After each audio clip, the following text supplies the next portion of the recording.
Assalamualaikum, salam bersejahtera.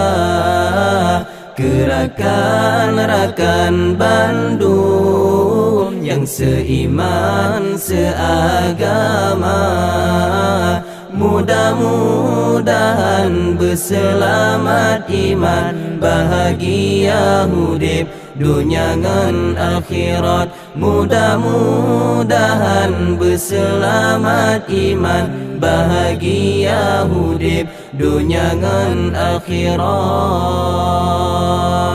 Oh no memada salam bakamo dari rombongan Al-Safa Putra Adam ngan sopan resam di sino meake kamo mengerti hana dengan bismillah dapufun kalam jino hairakan zikir tabaca dengan bismillah dapufun kalam jino hairakan zikir tabaca.